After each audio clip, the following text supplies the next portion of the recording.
एक बार ब्रह्मा जी के मानस पुत्र सनत सनकादि भगवान विष्णु के दर्शन करने वैकुंठ में विष्णु धाम के द्वार पर भगवान के दो पार्षद जय विजय द्वारपाल के रूप में बैठे थे।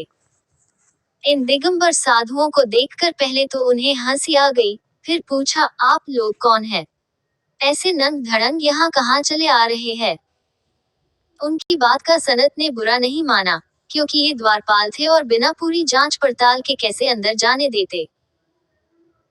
अपनी वेशभूषा पर उनके हंसने का भी बुरा नहीं माना, क्योंकि वैकुंठ जैसे वैभवशाली परिवेश में ऐसे साधुओं का क्या काम।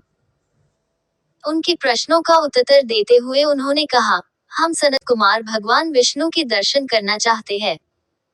हम सदा इसी रूप में रहते हैं, इसलिए हमें अंदर जाने दो।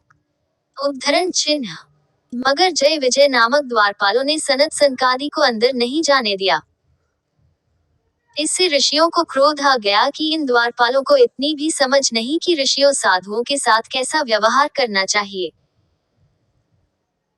क्रोध में उन्होंने शाप देते हुए कहा, तुम दोनों ने देवों के साथ रहकर भी दैत्यों जैसा व्यवहार किया है, इसलिए अगले जन्म में तुम दोनों दैत्य कुल में जन्म लोगे।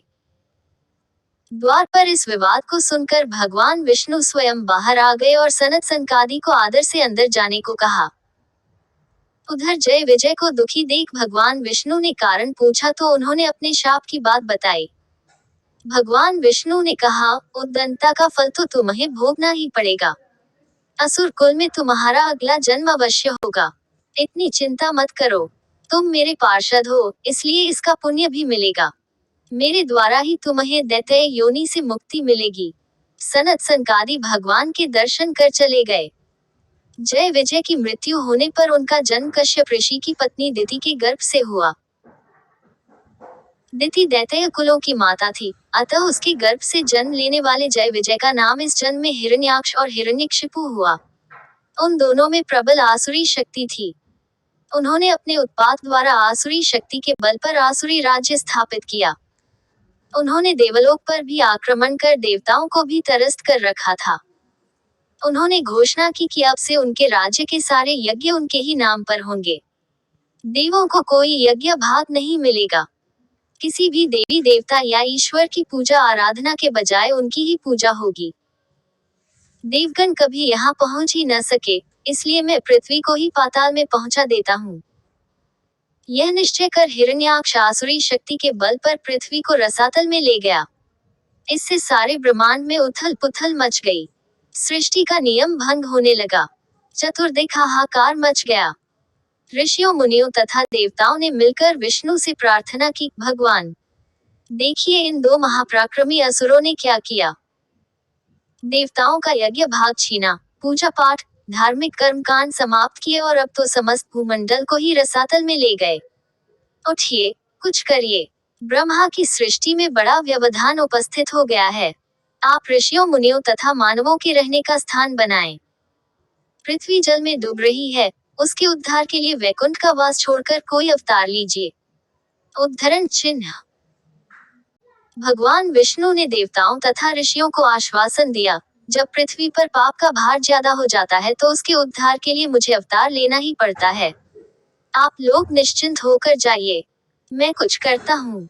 देवताओं के चले जाने पर भगवान विष्णु ने नीचे देखा। पृथ्वी का कहीं पता नहीं, सर्वत्र जल ही जल दिख रहा था। फिर तो भगवान वाराह के रूप में प्रकट हुए और समुद्र में कूद पड़े। भयंकर गर्जना के साथ अपनी विशाल दाढ़ पर पृथ्वी को रखकर वे अथाह जल राशि को चीरते हुए ऊपर आ गए। पृथ्वी को समुद्र से ऊपर आते देख तथा वाराह का भयंकर शब्द सुनकर हिरण्याक्ष बौखला गया कि किसने उसकी शक्ति को चुनौती दी है। वाराह को देखते ही वह उसे मारने दौड़ा। उसका हर अस्त्र शस्त्र वराह के शरीर से टकराकर चूर चूर हो जाता था। भगवान कुछ देर उसके प्रहार झेलते रहे और उसके क्रोध को भड़काते रहे। रूप भले ही वाराह का था, पर थे तो वे परब्रह्म अनंत शक्ति भगवान विष्णु। उन्होंने एक झटके से हिरण्याक्ष को अपनी दाढ़ पर उठा लिया और घुमाकर आकाश में दूर फेंक दिया। आकाश में चक्कर काटकर वह धड़ाम से पृथ्वी पर वाराह के पास ही गिर पड़ा। मरणासन हिरण्याक्ष ने देखा कि वह वाराह अब वाराह न होकर भगवान विष्णु है।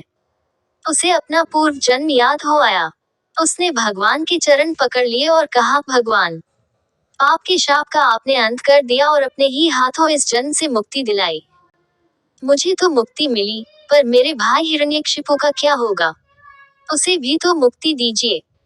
भगवान विष्णु हंसकर बोले, समय से पूर्व किसी के पाप का अंत नहीं होता।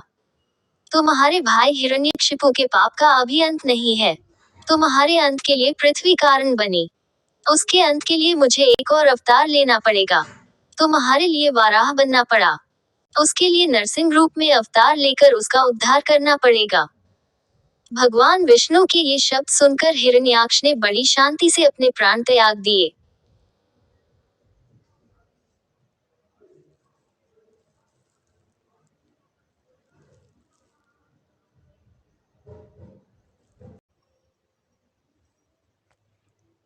वराह अवतार हिंदू धर्म ग्रंथों के अनुसार भगवान विष्णु के 10 अवतारों में से तृतीय अवतार हैं, जो भाद्रपद में शुक्ल पक्ष की तृतीया को अवतरित हुए।